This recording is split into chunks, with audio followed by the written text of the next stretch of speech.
സംസ്ഥാനത്ത് ശക്തമായ മഴ.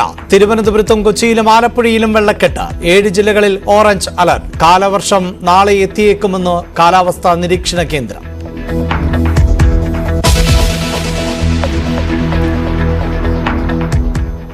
കണ്ണൂരിലെ വ്യവസായിയെ തോക്ക് ചൂണ്ടി കൊലപ്പെടുത്താൻ ശ്രമിച്ച കേസിൽ CPIM നേതാവിനെ ചോദ്യം ചെയ്തു. ചോദ്യം ചെയ്തത് കഞ്ഞിക്കുഴി ഏരിയ സെക്രട്ടറി രാധാകൃഷ്ണനെ. ചോദ്യം ചെയ്യൽ മുഖ്യപ്രതികളുമായുള്ള ഫോൺ ബന്ധത്തെ തുടർന്ന്.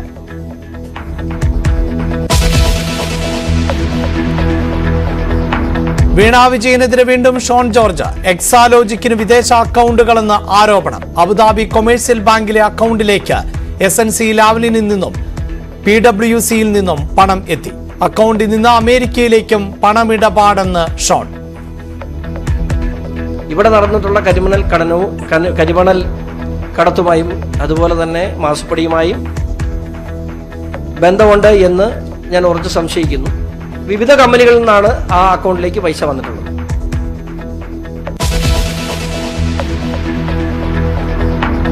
വിഷു ബമ്പർ ഒന്നാം സമ്മാനം ആലപ്പുഴയിൽ 12 കോടി VC 490987 എന്ന നമ്പറിന്. രണ്ടാം സമ്മാനം 1 കോടി വീതം 6 പേർക്ക്.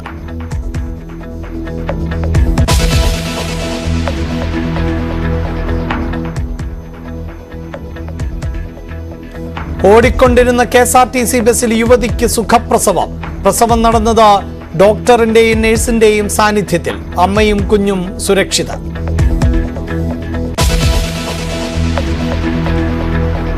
വീട്ടമ്മയുടെ മരണത്തിന് പിന്നാലെ ഉണർന്ന തൃശൂർ കോർപ്പറേഷൻ ഭക്ഷ്യസുരക്ഷാ ഉദ്യോഗസ്ഥർ. 10 ഹോട്ടലുകളിൽ നിന്ന് പഴകിയ ഭക്ഷണം പിടികൂടി. വലുപ്പച്ചെറുപ്പമില്ലാതെ ഹോട്ടലുകളിൽ പരിശോധന നടത്തുമെന്ന് മേയർ.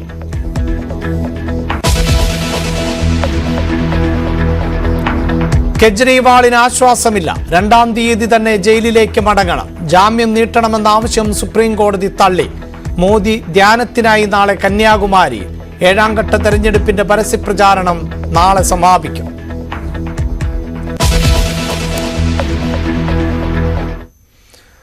വാർത്തകളിലേക്ക് വിശദമായി. സംസ്ഥാനത്ത് അതിശക്തമായ മഴ തുടരുകയാണ്.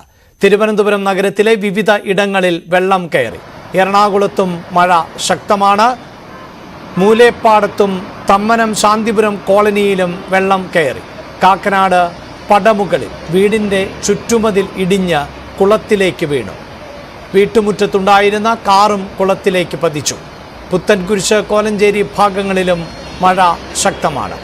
ആലപ്പുഴ ജില്ലയിലെ താഴ്ന്ന പ്രദേശങ്ങൾ വെള്ളത്തിനടിയിലായി. തിരുവനന്തപുരം മുതൽ ഇടുക്കി വരെ ഓറഞ്ച് അലർട്ട് തുടരുകയാണ്. മറ്റു ജില്ലകളിൽ യെല്ലോ അലർട്ടാണുള്ളത്. സംസ്ഥാനത്ത് 34 ദുരിതാശ്വാസ ക്യാമ്പുകൾ തുറന്നിട്ടുണ്ട്.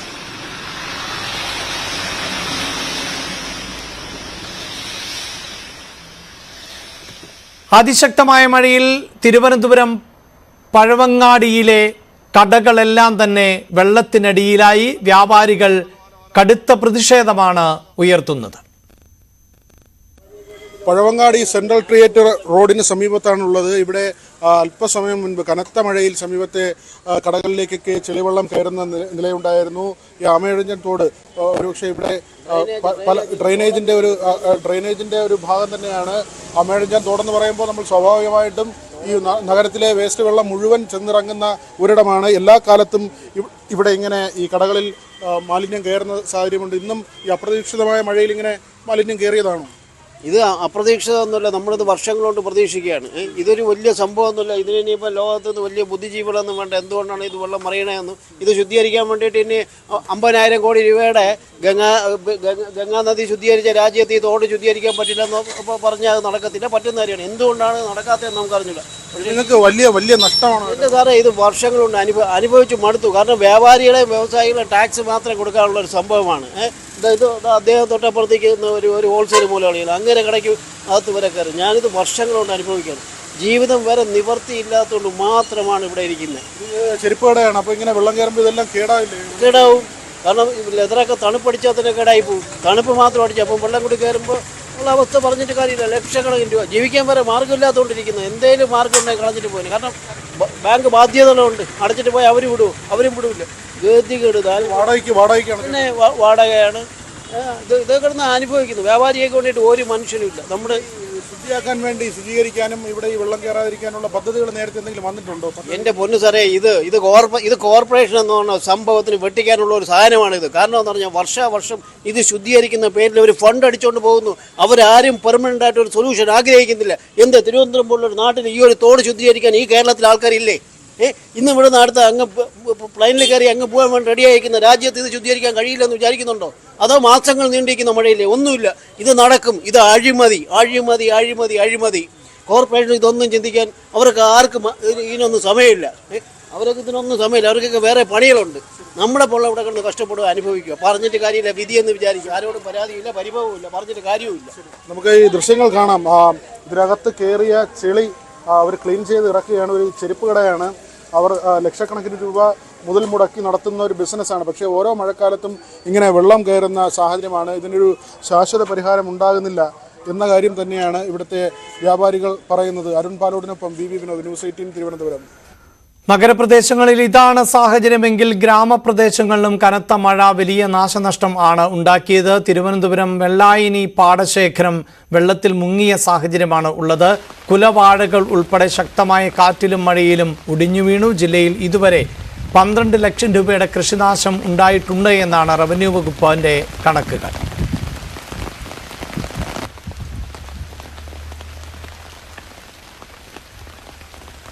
തിരുവനന്തപുരം ജില്ലയിൽ ശക്തമായ മഴയാണ് അനുഭവപ്പെടുന്നത്. ഏതാണ്ട് 2 ആഴ്ചയായി തുടർച്ചയായി മഴ പെയ്യുന്ന സാഹചര്യം. ഈ സാഹചര്യത്തിൽ കർഷകർക്കും വലിയ ബുദ്ധിമുട്ടുകൾ നേരിടുന്നുണ്ട്. നമ്മളിപ്പോൾ ഉള്ളത് വെള്ളായണി ഭാഗത്താണ്, ഈ ഏല ഭാഗത്താണ്. ദൃശ്യങ്ങളിലേക്ക് പോയാൽ ഇവിടെ ഏതാണ്ട് വിളവ് എടുപ്പിന് പാകമായി വരികയായിരുന്ന കപ്പവാഴകളാണ്. ഈ കപ്പവാഴകൾ കാറ്റത്ത് ശക്തമായ കാറ്റിലും മഴയിലും ഒടിഞ്ഞു വീഴുന്ന ഒരു സാഹചര്യം. വലിയ വില കിട്ടുന്ന ഒരു ഇനമാണ്. പക്ഷേ ഇത് അതിൻ്റെ ഒരു വിളവെടുപ്പിൻ്റെ സമയത്തിലേക്ക് എത്തുമ്പോഴാണ് കുലയോടുകൂടി ഇതെല്ലാം തന്നെ കാറ്റത്ത് മറിഞ്ഞു വീഴുന്നത്, ഒടിഞ്ഞു വീഴുന്നത്. അങ്ങനെ വലിയ നഷ്ടം കർഷകർക്ക് ഉണ്ടാകുന്ന ഒരു സാഹചര്യം നമുക്ക് ആ ദൃശ്യങ്ങളിൽ കാണാം. കുലയോടുകൂടി ആ വാഴകൾ കിടക്കുകയാണ്. നമുക്ക് ഉള്ളിലേക്ക് പോയാൽ വീണ്ടും അവിടെ വലിയ തോതിൽ വാഴകൾ ഇങ്ങനെ കാറ്റത്ത് ഒടിഞ്ഞു വീണിട്ടുണ്ട്. പക്ഷേ നമുക്ക് അങ്ങോട്ട് പോകാൻ കഴിയാത്ത സാഹചര്യമാണ്. കാരണം വലിയ വെള്ളക്കെട്ടാണ്. ഈ പാടശേഖരത്തിൽ വലിയ തോതിൽ വെള്ളം നിറഞ്ഞിരിക്കുന്നു. വാഴകളുടെ കാര്യത്തിൽ മാത്രമല്ല, മരച്ചീനി ഉൾപ്പെടെ. മരച്ചീനി വലിയ തോതിൽ അത് കൃഷി ചെയ്തിട്ടുള്ളൊരിടമാണ്. അവിടെ അത് നല്ല രീതിയിൽ വളർന്നു വരികയും ചെയ്തു. അപ്പോഴാണ് ദിവസങ്ങൾ നീണ്ടു നിൽക്കുന്ന മഴ ഇത് അഴുകിപ്പോകുന്ന നിലയിലേക്ക് പോകും. മറ്റ് വാഴകളും വാഴത്തൈകളും നിൽക്കുന്നുണ്ട്. ഇതെല്ലാം തന്നെ ഇങ്ങനെ നിന്ന് കഴിഞ്ഞാൽ വാഴക്കന്ന് നട്ടിട്ടുണ്ട്. വാഴക്കന്ന് നട്ടത് നമുക്ക് കാണാം. അതിലും ആ കുഴികളിലുമെല്ലാം വെള്ളം നിറഞ്ഞിരിക്കുന്നു. അങ്ങനെയെങ്കിൽ ഇത് അഴുകിപ്പോകുന്ന സാഹചര്യം ഉണ്ടാകും. നമുക്കിപ്പം ഇവിടുത്തെ ഒരു കർഷകൻ ചേരുന്നുണ്ട്. ചേട്ടാ, ഈ മഴ ഇങ്ങനെ നിൽക്കുകയാണ്. വലിയ നഷ്ടമാണോ നിങ്ങൾക്ക് സംഭവിക്കുന്നത്? നഷ്ടമാണ് സംഭവത്തിൽ. ഈ കപ്പവാഴയൊക്കെ ഒടിഞ്ഞു പോയി. ഇത് വലിയ നഷ്ടമാണ്. നമ്മൾ പാട്ടത്തിനടുത്ത് കൃഷി ചെയ്യുന്നതാണ്. അപ്പോൾ ഇതിൻ്റെ വലിയ നഷ്ടമാണ്. ഇനി ഇതെങ്ങനെയാണ് ഇവിടെ വെച്ച് വന്നൊന്നും അറിയാൻ പറ്റില്ല. ഈ കൃഷി കംപ്ലീറ്റ് നഷ്ടത്തിലാണ്. എല്ലാം പോകും. ഇത് ഇങ്ങനെ വെള്ളം ഒരുപാട് ദിവസം ഇങ്ങനെ നിന്ന് കഴിഞ്ഞ് ഇത് അഴുകി പോവുകയാണ്. ഇത് അഴി പോകും. പിന്നെ കംപ്ലീറ്റ് ആയത് അഴി ഇല്ലാതെ പോകും. ഒരു തോർച്ച കിട്ടിയാലേ അതിനുള്ള ഫലമുള്ളൂ. ഇത് ഒഴുക്കി കളയാനുള്ള എന്തെങ്കിലും മാർഗം? വെള്ളം ഒഴുകി ഇവിടെ നിന്ന് ഈ മാക്സിമം പോകണത് തന്നെ, അല്ല വേറെ ഒരു സംവിധാനമില്ല. തൊട്ടടുത്ത് കായലാണ്. അവിടെ സംഭരിച്ച് പോകുന്നതല്ല, വേറെ മാർക്കൊന്നുമില്ല. മഴ നിന്ന് കഴിഞ്ഞാൽ കാശ്, അതായത് 1 ഏക്കറൊക്കെ നമുക്ക് പാട്ടത്തിനെടുക്കാൻ എത്ര രൂപയാവും? 1 ഏക്കർ പാട്ടത്തിന് ഒരു 50,000-നകത്ത് കൊടുക്കേണ്ടി വരും. അത് ഈ ഭൂമിയുടെ ഉടമസ്ഥന് കൊടുക്കണം. അത് എപ്പോഴാണ് കൊടുക്കുന്നത്? കൃഷി കഴിയുമ്പോഴാണ്? കൃഷി തുടക്കത്തിലേ കൊടുക്കണം. ആദ്യമേ കൊടുക്കണം. എന്നിട്ടാണ് ഈ കൃഷിക്ക് പൈസ ഇറക്കുന്നത്. അപ്പോൾ ഇതെല്ലാം പോകുന്ന ഒരു അവസ്ഥ. പിന്നെ എന്തെങ്കിലും ആയിക്കഴിഞ്ഞാൽ സർക്കാരിന് ചിലപ്പോൾ ഈ പ്രകൃതിയിൽ എന്തെങ്കിലും സഹായം കിട്ടിയാവാം. അത്രേ അതാണ് അവസ്ഥ. ഈ നമുക്ക് ഈ ഉള്ളിലേക്ക് പോയി കഴിഞ്ഞാൽ വീണ്ടും ഈ വാഴകളെല്ലാം നഷ്ടപ്പെടും. ഒരുപാട് നാശങ്ങളുണ്ട് ഉള്ളിലോട്ട് പോയി കഴിഞ്ഞാൽ. ഇപ്പൊ ഈ ചെളിയും വെള്ളത്തിൽ കൂടെ പോകാൻ പറ്റില്ല. ഈ കരഭാഗത്ത് നിൽക്കാൻ പറ്റും. കർഷകനാണോ ഏട്ടാ? ലോട്ടറി കച്ചവടക്കാരനാണ് ഞാൻ. യുവതയ്ക്ക് വേണ്ടി സപ്പോർട്ട് ചെയ്യാം. അതുപോലെ ആ റോഡ് മുട്ടക്കാട്ടുനിന്ന് ബംഗാൾ മറ്റേ തിരുവനന്തപുരത്താണ് റോഡ് കംപ്ലീറ്റ് വെള്ളക്കെട്ടാണ്. പഞ്ചായത്ത് മെമ്പർ പ്രസിഡന്റൊക്കെ വന്ന് നോക്കി. ഉടൻ തന്നെ ശരിയാക്കാന്ന് പറഞ്ഞു. ആളുകൾ വരുമ്പോൾ, പെണ്ണുങ്ങളൊക്കെ വരുമ്പോൾ വോട്ട് പോകണം. അതുകൊണ്ട് ദയവായിട്ട് നിങ്ങളൊന്ന് നമുക്കത് സഹായിച്ചു തരണമെന്ന് മാത്രമേ ഉള്ളൂ. ഇവിടെ ഈ കൃഷിനാശമൊക്കെ എങ്ങനെ ചേട്ടന്റെ കാലത്ത്? നാശം കൂടുതൽ അങ്ങോട്ടൊക്കെ പോയി നോക്കണം. കംപ്ലീറ്റ് അറിയാവുന്ന സ്ഥലമാണോ? ഞാൻ ഇവിടെ ഉള്ള തന്നെ. ഞാൻ ഇവിടുത്തെ ലോട്ടറി കച്ചവടക്കാരനും ഞാൻ ഇവിടുത്തെ കാരനും. ഇവിടുത്തെ ഈ കർഷകർക്ക് ഈ ഇങ്ങനെ ഈ മഴ ഒരുപാട് ദിവസം നിന്ന് കഴിഞ്ഞാൽ വലിയ നഷ്ടമുണ്ട്. ഭയങ്കരപ്പെട്ട നഷ്ടമാണ്. അവള് ഒരു ദിവസം പൈസ കൊടുത്തില്ലെങ്കിൽ കംപ്ലീറ്റ് വലിച്ചു പോയും. അങ്ങനെയുള്ള സൈസുകളാണ് ഇവിടെ ഉള്ള വലിയ ഉടമസ്ഥന്മാർ. എല്ലാം പാവങ്ങളാണ് ഉള്ളത്. കർഷകരൊക്കെ കൂലിവേലക്കാരേ ഉള്ളൂ കൂടുതൽ. വയലുള്ളവർ ആരുമില്ല ഇവിടെ. എല്ലാം വാടകയ്ക്കെടുത്താണ് അവർ കച്ചവടം ചെയ്യുന്നത്. ഇങ്ങനെ ഒരു കാഴ്ചയാണ് ഇത്രയേ ഉള്ളൂ. നമുക്ക് ഇവിടെ നിന്ന് അങ്ങനെയാണ് റിപ്പോർട്ട് ചെയ്യാൻ കഴിയുന്നത്. കാരണം വെള്ളായണി എന്ന് പറയുന്നത് തിരുവനന്തപുരത്തെ സംബന്ധിച്ച് വലിയ ഒരു കാർഷിക ഗ്രാമമാണ്. വലിയ തോതിൽ കൃഷി നടക്കുന്ന ഇടമാണ്. കർഷകരുടെ സംഘങ്ങളും ഒറ്റയ്ക്കൊറ്റയ്ക്കും കർഷകർ ജോലി ചെയ്യുന്ന സ്ഥലമാണ്. അവർക്ക് ഭൂമിയില്ലാത്തവർ പാട്ടത്തിനടുത്ത് കൃഷി ചെയ്യുന്ന ഇടം. അങ്ങനെയുള്ള ഒരു പ്രദേശത്ത് വലിയ നാശനഷ്ടത്തിൻ്റെ ഒരു കാഴ്ച നമുക്ക് കണക്കുകൾ പ്രകാരം, റവന്യൂ വകുപ്പിൻ്റെ കണക്കുകൾ പ്രകാരം തിരുവനന്തപുരം ജില്ലയിൽ മാത്രം ഈ വേനൽ മഴ തുടങ്ങിയ ശേഷം ഏതാണ്ട് 12 ലക്ഷത്തിൻ്റെ ഒരു നഷ്ടമാണ് കണക്കാക്കുന്നത്. അത് പ്രാഥമികമായ ഒരു കണക്കാണ്. പക്ഷേ അതിനപ്പുറത്തേക്ക് പോകാനുള്ളൊരു സാധ്യതയുണ്ട്. ഈ ഏലകളിലെല്ലാം, വയലുകളിലെല്ലാം ഈ കനത്ത മഴയിൽ വലിയ വെള്ളക്കെട്ടാണ് അനുഭവപ്പെടുന്നത്. ഇത് കർഷകർക്കുണ്ടാകുന്ന ദുരിതം ചെറുതല്ല. ഈ മഴ ഒന്ന് തോർന്നാൽ ഒരുപക്ഷെ ഇനി അവശേഷിക്കുന്ന വിളകളെങ്കിലും അവർ സംരക്ഷിക്കാമെന്ന ഒരു പ്രതീക്ഷയിലാണ് കർഷകർ ഉള്ളത്. അരുൺ പാലോടിനൊപ്പം വി വിനോദ്, ന്യൂസ് 18 തിരുവനന്തപുരം. കാർഷിക മേഖലയിൽ വലിയ നാശനഷ്ടങ്ങളാണ് വരുത്തിവെച്ചത്. എങ്കിൽ വ്യക്തികൾക്ക് മറ്റു തരത്തിലൊക്കെയുള്ള നഷ്ടങ്ങളുണ്ട്. തിരുവനന്തപുരം അരുവിക്കരയിൽ ഒരു കിണർ ഇടിഞ്ഞ് താഴ്ന്നു. അതിൻ്റെ ദൃശ്യങ്ങൾ ആണ് ഇനി പ്രേക്ഷകരുമായി പങ്കുവയ്ക്കുന്നത്.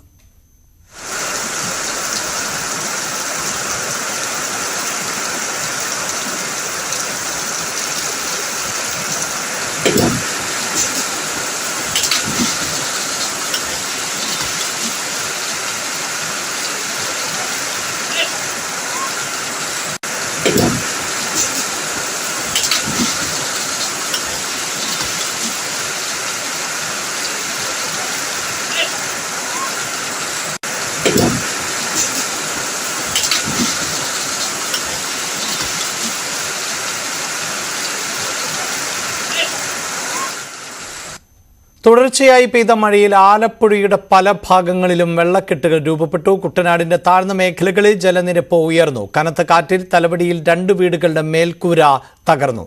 ആലപ്പുഴ ടൗണിന് അടുത്ത് കൊമ്മാടിയിൽ കനാലിൽ നിർമ്മിച്ച തടയണ മൂലം ഒഴുക്ക് തടസ്സപ്പെട്ടതോടെ പ്രദേശത്തെ 100 കണക്കിന് വീടുകളിൽ വെള്ളം കയറി. കഴിഞ്ഞ ദിവസങ്ങളിൽ ആലപ്പുഴയിൽ അത്ര കനത്ത രീതിയിൽ മഴയില്ലായിരുന്നുവെങ്കിൽ പോലും ഇന്നലെ വൈകുന്നേരം മുതൽ ശക്തമായ മഴയാണ് അനുഭവപ്പെടുന്നത്. പല സ്ഥലങ്ങളും അപ്രതീക്ഷിതമായ വെള്ളക്കെട്ടുകൾ രൂപപ്പെട്ടു എന്നുള്ളതാണ്. ആലപ്പുഴ നഗരത്തിലും ഒപ്പം തന്നെ കുട്ടനാടിന്റെ താഴ്ന്ന പ്രദേശങ്ങളിലുമൊക്കെ വെള്ളം കയറി തുടങ്ങിയിട്ടുണ്ട്. കായംകുളത്ത് 400ഓളം വീടുകൾ വെള്ളപ്പൊക്ക ഭീഷണിയിലാണ്. ദേശീയപാതയോരത്തെ കടകൾക്കൊക്കെ തന്നെ ഈ വലിയ പ്രതിസന്ധി നേരിടുന്നുണ്ട്. ഇപ്പോൾ നമ്മളുള്ളത് ആലപ്പുഴ കൊമ്മാടി പ്രദേശത്താണ്. ആലപ്പുഴ നഗരത്തിൽ AVJ മുതൽ ഒപ്പം തന്നെ AVJയും ഒപ്പം പിച്ചൂർ ജംഗ്ഷനും അടക്കമുള്ള പ്രദേശങ്ങളിലൊക്കെ റോഡ് ബ്ലോക്ക് ചെയ്തിട്ടുണ്ട് വെള്ളം കയറിയതിനെ തുടർന്ന്. സാധാരണഗതിയിൽ ഒരിക്കലും വെള്ളം കയറാത്ത ഇടങ്ങളാണ്, പ്രത്യേകിച്ച് തൊട്ടപ്പുറത്ത് ഒരു കനാലൊക്കെയുള്ള സ്ഥലമാണ് നമ്മളിപ്പോൾ ഉള്ള കൊമ്മാടി ഭാഗം. അവിടെയാണ് ഇത്തരത്തിൽ ഒരു വെള്ളക്കെട്ട് രൂപപ്പെട്ടുള്ളത്. നമ്മൾ ദൃശ്യങ്ങൾ കാണാം. ഒരു കമ്പനിയിലേക്ക് വെള്ളം കയറുന്നത് കൊണ്ട് തന്നെ അവര് അത് തടയണ കെട്ടി അടയ്ക്കുന്ന ഒരു സാഹചര്യമാണ്. ഇത്തരം ഒരു വെള്ളം ഇത് ആദ്യമല്ലേ ഇവിടെ? ഒരു എന്റെ പ്രായത്തിന് ആദ്യമായിട്ടാണ് ഇത്രയും ആലപ്പുഴയിൽ ഇത്രയും വെള്ളം പൊങ്ങിയതായിട്ട് കാണുന്നത്. അതുകൂടാതെ തോട് ഇതേപോലെ ഇങ്ങോട്ട് ഇതായിട്ടില്ല, റോഡിലോട്ട് വന്നിട്ടുമില്ലായിരുന്നു. എന്റെ ജീവിതത്തിൽ ആദ്യമാണ് ഇത്രയും മഴ കാണുന്നത്. ഒരിക്കലും പ്രതീക്ഷിക്കാത്തൊരു വെള്ളക്കെട്ട് ആയതുകൊണ്ട് തന്നെ അല്ലേ നിങ്ങൾ ഇത് ഇന്ന് 11:30 മണിയോട് കൂടിയാണ് ഇത്രയും വെള്ളം കയറിയത്. ഈ ഫ്രണ്ടിലൊക്കെ ഓപ്പൺ ആയിട്ട് തന്നെ കിടക്കുകയായിരുന്നു. ഭയങ്കരമായിട്ട് വെള്ളം കയറി അടിച്ചു കയറി. ഇപ്പൊ റോഡും തോടും നമ്മുടെ മറ്റു ഫ്ലോറും എല്ലാം ഒരേ നിരപ്പായിരിക്കുകയാണ്. ഇതിന്റെ പരിസമാപ്തി എന്താണെന്ന് അറിയാൻ പറ്റില്ല. അതായത് ഭീകരാവസ്ഥയിലായിട്ട് മാറിക്കൊണ്ടിരിക്കുകയാണ്. പൊതുവെ കാലവർഷം എത്തിയിട്ടില്ല. 43 വയസ്സായി. ഇപ്പൊ ഞാൻ ജനിച്ചത് നാളതാ. ഇത്ര വർഷം 2017 പ്രകാരം ഇത്രയും ഇല്ലായിരുന്നു. ഇത് കണക്ക് വരുന്ന വീടും ഈ കമ്പനി അപ്പുറത്തെ കമ്പനി ഞാൻ വർക്ക് ചെയ്യുന്ന അപ്പുറത്തെ കമ്പനി ഇത് കണക്കൊരു അവസ്ഥ വന്നിട്ടില്ല. ഈ ബണ്ട് അവിടെ ഇത് ബ്ലോക്ക് ചെയ്തതാണോ? നിർമ്മാണത്തിന്റെ ഭാഗത്ത് ബ്ലോക്ക് ചെയ്തായിരിക്കും ഒഴുക്ക്. ഇതില്ല കാണാം. നിർമ്മാണത്തിന്റെ ഭാഗമായിട്ട് പല സ്ഥലങ്ങളിലും ബണ്ട് കെട്ടിയായിരുന്നു. ബണ്ട് കെട്ടി വെള്ളം കൂടി കഴിയുമ്പോൾ കുറെ കട്ട് ചെയ്തെങ്കിലും കുറച്ച് ഭാഗം മാത്രമേ കട്ട് ചെയ്തിട്ടുള്ളൂ. പക്ഷെ വെള്ളം കംപ്ലീറ്റ് പോകാനുള്ള ആ ഒരു സ്പേസ് ഇല്ല അവിടെ. അത് കാരണമാണ് വെള്ളം ഇത്ര അല്ല ഒരു കാലത്ത് ഇത്രയും വന്നിട്ടില്ല. ഇത് വെള്ളം മഴ കൂടിയാൽ ഇതിനും വലിയ ഭീകരാവസ്ഥയിലോട്ട് മാറും. ഇത്ര വന്നിട്ടില്ല. ഇത്ര അവസ്ഥ സാഹചര്യം ഇത് ഒഴുക്ക് തടഞ്ഞതാണ് ഒരു പ്രധാന പ്രശ്നമായി. വണ്ടി കേടായതാണോ ചേട്ടാ? വണ്ടി കേടായതാണോ? അതാണ് അവസ്ഥ. അതായത് ഇവർ പറയുന്ന പ്രധാനമായും നമ്മുടെ ദൃശ്യങ്ങളിൽ കാണുന്ന ഈ സ്ഥലമുണ്ട്. അതായത് ഇത് കനാലാണ്. കനാലിന്റെ പക്ഷേ ഒഴുക്ക് തടയുന്ന രീതിയിൽ അവിടെ മൊത്തം ചെടികളും മറ്റുമൊക്കെ വളർന്നു നിൽക്കുകയാണ്. മാത്രമല്ല ഇവിടെ നിർമ്മാണം നടന്നൊരു സ്ഥലമാണ്. അതുകൊണ്ട് തന്നെ രണ്ടിടങ്ങളിൽ ഈ മണ്ണ് തടയണ കെട്ടി, അതായത് ഒരു പാലത്തിന്റെ നിർമ്മാണം അടക്കം നടക്കുന്നുണ്ടായിരുന്നു. അതുകൊണ്ട് തന്നെ തടയണ കെട്ടി രണ്ടിടങ്ങളിൽ അടച്ചിരുന്നു. അതാണ് ഇത്തരത്തിലൊരു രൂക്ഷമായ പ്രതിസന്ധിയിലേക്ക് പോകാൻ കാരണം, അല്ലേ? അതെ മേഡം, അതെ. അത്ര ഒരു കമ്പനി, ഇപ്പുറത്തെ ഒരു കമ്പനി, ഒരു കയറും വാ.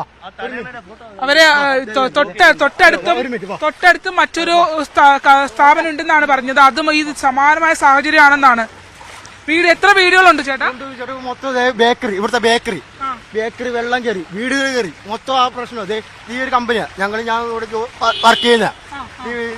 മേഡം കയറിക്കോ, സാഹചര്യം ഫാമിലെ വർക്ക് തടുക്ക മൊത്തം നനഞ്ഞു കാണിച്ചു തരാം. വാ മേഡം, വാ.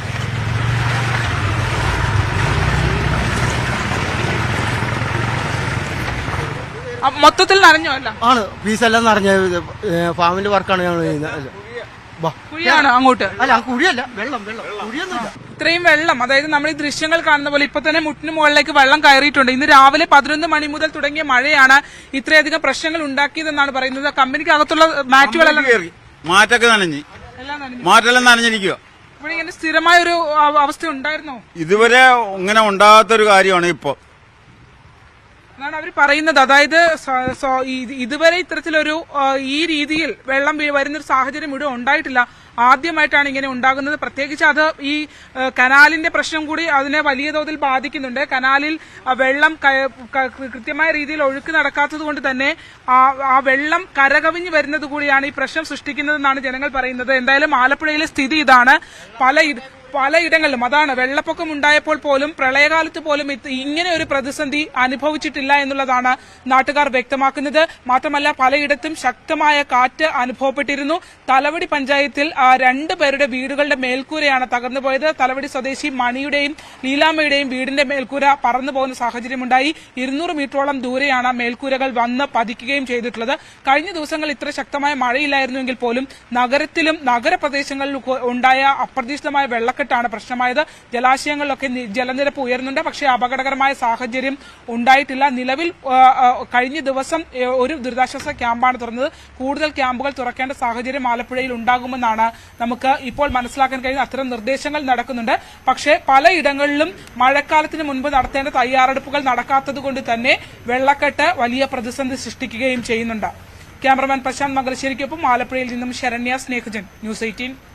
എറണാകുളത്തും അതിശക്തമായ മഴയാണ് ഇന്ന് ലഭിച്ചത്. കൊച്ചിയിലെ വിവിധ പ്രദേശങ്ങൾ വെള്ളത്തിനടിയിലായി, ഗതാഗതവും തടസ്സപ്പെട്ടു. ഉച്ചയ്ക്ക് ശേഷം ആരംഭിച്ച മഴയാണ്. കൊച്ചിയിൽ അതിശക്തമായി തന്നെ മഴ തുടരുന്നുണ്ട്. ഞാനിപ്പോൾ നിൽക്കുന്നത് കൊച്ചിയുടെ തന്നെ ഒരു ഹൃദയ ഭാഗമായ ജവഹർലാൽ നെഹ്റു സ്റ്റേഡിയത്തിന്റെ പുറകുവശത്താണ്. നമ്മൾ ഈ ദൃശ്യങ്ങൾ കാണുന്നത് പോലെ തന്നെ വെള്ളം ഇങ്ങനെ ഉയർന്ന് വന്നുകൊണ്ടിരിക്കുകയാണ്. ഈ മഴ ഇത്തരത്തിൽ തുടരുകയാണെങ്കിൽ റോഡ് പൂർണ്ണമായും മുങ്ങുന്ന ഒരവസ്ഥയിലേക്കാണ്. ഗതാഗത ഒക്കെ വലിയ തരത്തിലുള്ള സ്തംഭനമാണ് ഈ കൊച്ചി നഗരത്തിൽ പലയിടങ്ങളിലും കാണപ്പെടുന്നത്. ഇടപ്പള്ളിയിലായിക്കോട്ടെ ഇന്നലെ വെള്ളം കയറി, വീടുകളിൽ ഉൾപ്പെടെ വെള്ളം കയറിയ കളമശ്ശേരിയിലുമൊക്കെ സ്ഥിതി വ്യത്യസ്തമല്ല. ഇന്നും അതിശക്തമായ മഴ തന്നെയാണ് തുടരുന്നത്. ഇൻഫോ പാർക്കിലും ഈ വെള്ളം കയറിയ ഒരു അവസ്ഥയിലാണ്. വാഹനങ്ങളൊന്നും പുറത്തേക്ക് എടുക്കാൻ കഴിയാത്ത ഒരു അവസ്ഥയിലേക്ക് കൊച്ചിയിലെ വെള്ളക്കെട്ട് അതിരൂക്ഷമായി തുടർന്നുകൊണ്ടേയിരിക്കുകയാണ്. ഇന്നും അല്പസമയത്തിന് മുൻപ് ഹൈക്കോടതി കൊച്ചിയിലെ വെള്ളക്കെട്ടുമായി ബന്ധപ്പെട്ട ഹർജി പരിഗണിക്കുമ്പോൾ രൂക്ഷ വിമർശനമാണ് ഉന്നയിച്ചത്. ഈ മഴ ഉച്ചയിൽ നിൽക്കുമ്പോഴല്ല ഇത്തരത്തിൽ ഈ വൃത്തിയാക്കുന്നതിനെ കുറിച്ചും വെള്ളക്കെട്ടിന്റെ ഒക്കെ ആശങ്ക പങ്കിടേണ്ടത്.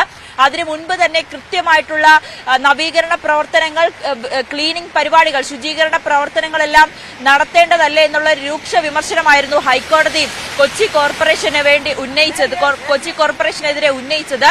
മറ്റൊരു കാര്യം, ഈ വീടുകളിലും ഈ ജനങ്ങളും ഇത്തരത്തിൽ വെള്ളക്കെട്ട് രൂക്ഷമാകുന്നതിന് കാരണക്കാരാകുന്നു എന്നുകൂടി കോടതി രൂക്ഷമായി വിമർശിച്ചിട്ടുണ്ട്. കാരണം ഈ കാനകളിലെ വൃത്തിയാക്കി കാനകളിൽ ക്ലീൻ ചെയ്തതിന് ശേഷം ടൺ കണക്കിന് മാലിന്യങ്ങളാണ് പുറത്തേക്ക് എടുക്കുന്നത്. പക്ഷേ വീണ്ടും ജനങ്ങൾ ഇതേ പരിപാടി തന്നെ ആവർത്തിക്കുന്നുണ്ട്. വീണ്ടും മാലിന്യങ്ങൾ കാനകളിലേക്കും പൊതു ഇടങ്ങളിലേക്കും പ്ലാസ്റ്റിക്കുകളടക്കം വലിച്ചെറിയുന്നു എന്നുകൂടി കോടതി രൂക്ഷമായി തന്നെ വിമർശിച്ചിട്ടുണ്ട്. എന്തായാലും നമ്മളിപ്പോൾ നിൽക്കുന്ന ജവഹർലാൽ നെഹ്റു സ്റ്റേഡിയത്തിലെ അവസ്ഥയാണ്. ഇത് പ്രധാനപ്പെട്ട വഴിയാണ്. സ്റ്റേഡിയത്തിന്റെ ഉള്ളിൽ നിന്നും തമ്മനം, പാലാരിവട്ടം, കടവന്ത്ര ഭാഗങ്ങളിലേക്ക് പോകുന്ന ഇരു റോഡുകളിലും വെള്ളം കയറിയ അവസ്ഥയാണ്. ഈ മഴ ഒരു 2 മണിക്കൂർ തുടർച്ചയായി പെയ്താൽ മുട്ടറ്റം വരെ വെള്ളം പൊങ്ങുന്ന ഒരു സാഹചര്യമായിരിക്കും. ആ ഒരു തരത്തിലേക്ക് മാറിയിരിക്കുകയാണ്. ഇടപ്പള്ളിയിലായിക്കോട്ടെ ഇതുപോലെ ഇന്നലെ നമ്മൾ കണ്ട അതേ അവസ്ഥ തന്നെയാണ്. വെള്ളം രൂക്ഷമായി ഉയർന്നിരിക്കുകയാണ്. അതിനെയും കോടതി വിമർശിച്ചിട്ടുണ്ട്. ഈ ഇടപ്പള്ളിയിൽ വെള്ളം കെട്ടുന്നത് കാനകൾ കൃത്യമായി വൃത്തിയാക്കാത്തതാണ് എന്നുള്ളൊരു റിപ്പോർട്ട് അമിക്കസ് ക്യൂറി ഇതിനോടകം തന്നെ സമർപ്പിക്കുകയും ചെയ്തു. ഇതും പരാമർശിച്ചുകൊണ്ടുള്ളൊരു വിമർശനമായിരുന്നു ഹൈക്കോടതിയുടെ ഭാഗത്തു നിന്നുണ്ടായത്. നമ്മൾ ഈ ദൃശ്യങ്ങളിൽ കാണാം, ഇത് ഓടയാണ്. ഓട നിറഞ്ഞ് വെള്ളം റോഡിലേക്ക് ഒഴുകുന്ന ഒരവസ്ഥയാണ്. കൃത്യമായി ഈ ഓടകൾ ക്ലീൻ ചെയ്യാത്തത് തന്നെയാണ്, വൃത്തിയാക്കാത്തത് കൊണ്ട് തന്നെയാണ് ഈ ഓടകൾ നിറഞ്ഞ് ആ അഴുക്ക വെള്ളം കൂടി റോഡിലേക്ക് ഇറങ്ങുന്ന ഒരു സാഹചര്യം ഉണ്ടാകുന്നത്. ഈ മഴ ഇങ്ങനെ ശക്തമായി പെയ്താൽ റോഡുകൾ കൊച്ചിയുടെ പല ഭാഗങ്ങളിലും വീണ്ടും വെള്ളക്കെട്ടിൽ നിറയുമെന്ന് ഉറപ്പാണ്. ഇത് ഭയങ്കര ബുദ്ധിമുട്ടാണ്. വണ്ടിയൊക്കെ ഓഫായി പോകും ഈ വെള്ളത്തിൽ വെച്ച്. ഭയങ്കര ബുദ്ധിമുട്ടാണ്. ഇതിവിടെ എപ്പോഴും ഉള്ളതാ, പോവാൻ ഭയങ്കര ബുദ്ധിമുട്ടാണ്. സംസ്ഥാനത്ത് ഇത്തരത്തിൽ വ്യാപകമായ നാശനഷ്ടങ്ങൾ, അതോടൊപ്പം തന്നെ ജനങ്ങൾ ദുരിതത്തിലാക്കുന്ന സാഹചര്യം, പല പ്രദേശങ്ങളും മഴയത്ത് വെള്ളത്തിനടിയിൽ ആയ സാഹചര്യം ആണ് ഇപ്പോൾ ഉള്ളത്. മറ്റൊരു വാർത്തയിലേക്ക്. കണ്ണൂരിലെ വ്യവസായിയെ തോക്കു ചൂണ്ടി കൊലപ്പെടുത്താൻ ശ്രമിച്ച കേസിൽ CPIM ഏരിയ സെക്രട്ടറിയെ ചോദ്യം ചെയ്തു. CPIM കഞ്ഞിക്കുഴി ഏരിയ സെക്രട്ടറി രാധാകൃഷ്ണനെയാണ് ചോദ്യം ചെയ്തത്. കേസിലെ മുഖ്യപ്രതികളുമായുള്ള ഫോൺ ബന്ധം പോലീസ് കണ്ടെത്തിയിരുന്നു. കഞ്ഞിക്കുഴി ലോക്കൽ കമ്മിറ്റി സെക്രട്ടറി ഹെബിനെയും അന്വേഷണ സംഘം ചോദ്യം ചെയ്തു. ശരണ്യ സ്നേഹജൻ ചേരുന്നുണ്ട്. ശരണ്യ, എവിടെ വെച്ച് എപ്പോഴായിരുന്നു ചോദ്യം ചെയ്യാൻ? ഈ കണ്ണൂരിലെ യുവ വ്യവസായിനെ ആലപ്പുഴ കണിച്ചുകുളങ്ങരയിൽ വെച്ച് കൊലപ്പെടുത്താൻ ശ്രമിച്ച കേസിലാണ് ഇപ്പോൾ CPM നേതാക്കന്മാരെ പോലീസ് ചോദ്യം ചെയ്തിട്ടുള്ളത്. പട്ടണക്കാട് CI സനലിന്റെ നേതൃത്വത്തിലുള്ള സംഘമാണ് 2 ഘട്ടങ്ങളിലായി കഞ്ഞിക്കുഴി ഏരിയ സെക്രട്ടറി രാധാകൃഷ്ണനെയും ഒപ്പം തന്നെ കഞ്ഞിക്കുഴി ലോക്കൽ കമ്മിറ്റി സെക്രട്ടറി ഹെബിനെയും ചോദ്യം ചെയ്തത്.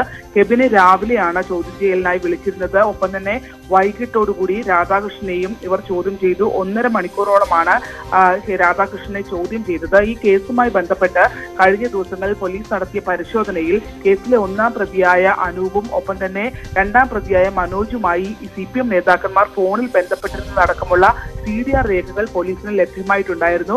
മാത്രമല്ല ഈ കേസ് ഒതുക്കി തീർക്കുന്നതിനും ഒപ്പം തന്നെ ഈ കരാർ യുവ വ്യവസായിയായ അഭിഷേകുമായി ഇവർക്ക് മറ്റ് ബന്ധങ്ങൾ ഉണ്ടായിരുന്നു എന്നുള്ള ആരോപണം നിലനിൽക്കുകയും ചെയ്യുന്നുണ്ട്. അത്തരം പരിശോധനകളടക്കം പോലീസ് നടത്തി വരുന്നുണ്ട്.